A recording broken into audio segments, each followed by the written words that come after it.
እኔ የምለው ዳኒና ሜሪ በቃ ወይ እናንተ ለምን አትመሩትም? ቤቱም እናንተ ለምን አባውራ አትሆኑትም?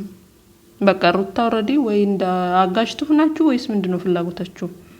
አልገባንም ጋይስ፣ የምሬን ነው የምላችሁና ማለት ከትላንት ወዲያ ማይታችሁ ከሆነ አንቺ ምን አገባሽ አይመለከተንም፣ ዛሬም ደግሞ አንቺ አይመለከትሽም፣ ደስታ መጥቶ ቤት ውስጥ ይቀመጥ። ደስታ ቆይ ለእናንተ እቃ ነው እንዴ አምጥታችሁ ቤት ውስጥ ቁጭ አድርጋችሁ የምትሄዱት እና ሩታ እያነሳች የምትጠቀምበት እቃ ነው ደስታ? እንዴ ጋይስ ሰዎቹ ምን ሆነዋል? አስተሳሰባቸው እንዴት ነው? ሰላም ጤና ይስጥልኝ ውድና የተከበራችሁ የቻናል ቤተሰቦች ሰላማችሁ ብዝት ይበልልኝ። ለዚህ ቤት አዲስ ከሆናችሁ ቻናሉን ሰብስክራይብ እያደረጋችሁ አበረታቱኝ። እንግዲህ ዛሬ እነ ሜሪ እና ዳኒ ደስታን እንግዲህ በስንት መከራና በስንት ስቃይ ወደ ሩታ ቤት ይዘውት ሄደዋል። እውነት ለመናገር ደስታ ፍላጎት ኖሮት ፈቅዶ ወዶ አይደለም ሩታ ጋር ኖራለሁ ብሎ እየተስማማው ሲያስገድዱት ሲያስጨንቁት ምናምን ነውና በስተመጨረሻውም እንግዲህ እንዳያችሁት በጣም ተጣልተዋል። ደስታም እናንተ ብላችሁኝ ነው እንጂ እያለ እንግዲህ መጀመሪያ ደስ ብሎኛል ብሎ ነበር። ደስ ብሎኛል፣ ደስ ይለኛል፣ አብሬያት ቢሆን ደስ ይለኛል። ነገር ግን እንዴት እኔ ወንዱ ሻንጣ ይዤ ወደ ሩታ ቤት ይሄዳለሁ? ወንድ ልጅ ወደ ሴት አይሄድም፣ ሴት ናት ወደ ወንድ የምትመጣው ብሏል። እንግዲህ ስርዓት ያለው ሰው አስተዋይ ሰው እንዲህ ነው ጋይስ። የብሬን ነው የምላችሁ። ሁሉን ነገር ያውቃል፣ ባህሉን ያውቃል፣ ስርዓቱን ያውቃል፣ አስተዳደጉን ያውቃል። ግን እነኚህ ሁለቱ ጋጠወጥ የሆኑ ሰዎች ማለት ነው ድፍንቅል የሆኑ የልጅቷን ህይወት የሩታን መረጋጋት የሩታን ሰላም የማይፈልጉ ሜሪና ዳኒ ናቸው። ግን ሩታ አልነቃችባቸውም። እግዚአብሔርን ነው የምላቸው፣ አልነቃችባቸውም። ሩታ ብትነቃ ኖሮ ከትላንት ወዲያ በተለቀቀው ቪዲዮ በዛን ቪዲዮ ዳኒና ሜሪም በዛው ተሰናበታቸው ነበረ። ምክንያቱም ስለ አንቺ ህይወት አይመለከተኝም፣ የራስሽ ጉዳይ፣ አንተም የራስህ ጉዳይ፣ የፈለግሽበት ቦታ መግባት ትችያለሽ ብሏት ከዛ በኋላ ተመልሳ ሜሪ ሩታ ትላንትና አብረው መጡ ማለት ነው። ለምንድን ነው ሩታ መማር ያቃታት ከነሱ? እንዴ ፕራንክም ቢሆን ቀልድም ቢሆን ጫወታም ቢሆን እኮ ገደብ አለው ጋይስ። እነኚህ ልጆች እኮ በቃ ልጅቷን ሊያሳብዷት ነው ወይ? ረረፉ ልጇን ታሳድግበት እንዴ። ደስታን በግድ አስገድደው ሳይፈልግ ሻንጣህን ይዘህ ካልመጣህ ብለው ሩታ ቤት ይዞ መጡ። ይዞ ሲመጡ እሱ መጀመሪያ ላይ እንግዲህ በጣም አወዛግቦ ነበረ። ስንት ዶላር ነው የምትከፍለው? 300 ዶላር ነው ምናምን ደስታም ደግሞ እኮ ትንሽ ጉራ አለበት ጋይስ። እውነት ለመናገር የዋህ ነው፣ መልካም ሰው ነው። ለሩታ ያስብላታል፣ ያፈቅራታል፣ ይወዳታል። በቃ ነፍሱ እስክትጠፋ ድረስ ያፈቅራታል ማለት ይቻላል። ደስታ በነገራችን ላይ በሩታ ፍቅር በጣም ጥልቅ ውስጥ ነው ያለው። የምሬን ነው የምላችሁ። እንደ ሩታ ማለት አሁን ሩታ ብዙ ፍቃደኛ አይደለችም ደስታን ለመቀበል፣ ልቧ ክፍት አይደለም። እውነት ለመናገር ጊዜያዊ እንዲሁ ኖርማል ጓደኝነት ምናምን ቢሆን ነው እንጂ ያን ያህል የደስታን ፍቅር ተቀብላ ደስታ ጋር ደስተኛ ሆና ለመኖር ዝግጁ አይደለችም። እውነት ስንናገር ማለት ነው። ግን ለቪዲዮም ለአንዳንድ ነገሮችም ለአንዳንድ ሰዎችም መልስ ይሆናል በማለት ነው ሩታ በግፊት ነው እዚህ ደረጃ የደረሰችው ማለት ነው። ሲቀጥል ደግሞ እነኚህ ሁለቱ ዳኒና ሜሪ የተባሉ ግለሰቦች ግዴታ አንተ ሄደክ ሩታ ጋር መኖር አለብህ፣ ከሩታ ጋር መሆን አለብህ። ጠዋት ቁጭ ብለህ ጋቢ ለብሰህ ቲቪ አባይ ምናምን ኢቢኤስ ኢቢኤስ ምን እዛ የሚኖርበት ቦታ ሆኖ ኢቢኤስ ማየት አይችልም እንዴ? እንደው የሚያወሩትንና የሚያደርጉትን አቁም እግዚአብሔርን። እንዴ ልጅቷ ለምን አረፈች ነው እንዴ? ለምን ታርፋለች? ረፍት ታግኝ፣ ተዋት እስኪ። በየቀኑ እየሄዱ ይነዘንዟታል ጋይዝ።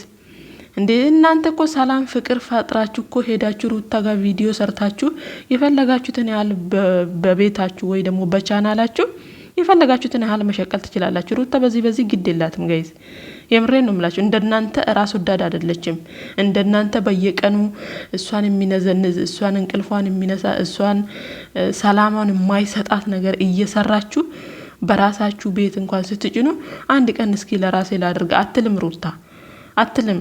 መልካም እንትኗ በጣም ይሄ ሩታ በጣም የዋህ ልጅ ናት ለመናገር። ለምን ለራሷ የምትል ነገር የለም ለሰው ነው ማድረግ የምትፈልገው። እነኚህ ግን ራስ ወዳዶቹና የራሳቸውን ስራ በየቀኑ የራሳቸው በሷ ህይወት አይዲያ እየፈጠሩ ይመስል በሷ ህይወት ይገቡና ይበጠብጡባታል ማለት ነው። እንደ ልጁ ሳይፈልግ ደስታ ሳይፈልግ አስገድደው እንዴ $300 ስንት ነው የምትከፍለው ሲባል $300 ነው የምከፍለው ብሏል። $300 ተከፍሎ አዲስ አበባ ላይ የሚኖርበት ቤት ምን አይነት ቤት ነው ጋይስ? እውነትም ደስታ ሀብታም ነው እንደዛ ከሆነ። ከትላንት ወዲያ ቤት ተሰጣት ሩታ ቤቱ ፊኒሺንጉ ሊያልቅ ትንሽ ነው የቀረው። ትላንትና ደግሞ መኪና ሰጣት። በዛ ላይ በየወሩ ደግሞ $300 እየከፈለ የሚኖር ግለሰብ እንግዲህ እኔ ደስታና ያየሁት እውነት ለመናገር ሰምቼም አይቼም አላቅም። ሊኖር ይችላል በነገራችን ላይ ያው እኛ ስለማናቅ ነው እንጂ። ያም ሆነ ይህ ግን ሜሪና ዳኒ እውነት ለሩታ አስባችሁ ከሆነ እውነት ሩታ እረፍት እንድታገኝ ከሆነ ለምንድነው በዚህ ልክ ልጅቷን የምትጫኗት? እንደውም እኮ ማድረግ ያለባችሁ አብርሃም እዛ ሄዶ የራሱን ህይወት እየኖረ ሰላም ያለው ህይወት እንበለው ለጊዜው ማለት ነው። አሁን እነሱ ሜሪና ዳኒ ሩታ ነች እንጂ መተው የሚበጠብጡን እኔ ሰላምን አግኝቻለሁ ህይወቴን ጀምሬያለሁ የራሴን የሆነ ህይወት እየኖርኩ ነው ሰላም ነኝ መታችሁ አትንኩኝ ብሏል አብርሃም ማለት ነው። ታዲያ እሱ እንደዛ ብሎ መልስ ከሰጠ እናንተም ለሩታ ሰላሟን ደስታዋን ከፈለጋችሁ ለምንድነው ከልጅቷ ጋር ያወራችሁ ከልጅቷ ጋር እየበላችሁ እየጠጣችሁ ተመልሳችሁ ደግሞ ካሜራ ደቅናችሁ ሌላ ሰው የምትሆኑባት እንዴ? እኛ እኮ ብለናል ጋይስ። ይሄ ዳኒ የሚባለው ግለሰብ ሜሪና ዳኒ ሲጀመር ዳኒ እባብ ነው እግዚአብሔርን ነው የምላችሁ።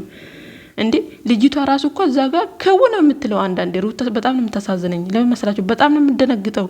የሆነ የሚያሳዩት አክሽን ማታቃቸው ሰዎች ነው የሚሆኑባት።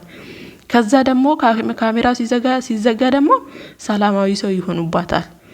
እስስት ማለት ነው አስቡት እንዴ። በዚህ ልክ ሩታ ገደብ ለምን አሰጫቸውም? ያንቺ የነሱ ጓደኝነት ገደብ ሊኖራቸው ይገባል ባንቺ ህይወት ውስጥ ማለት ነው። ሲጀመር ደስታን አስቡት እንግዲህ ገና ከመጀመሪያው ነው ደስታን እንደ ከፍ ዝቅ እንደሚያደርገው ያመዋል። ይሄ ልጅ ለሩታ አይሆንም። ሲጀመር እኔ አልወደድኩትም።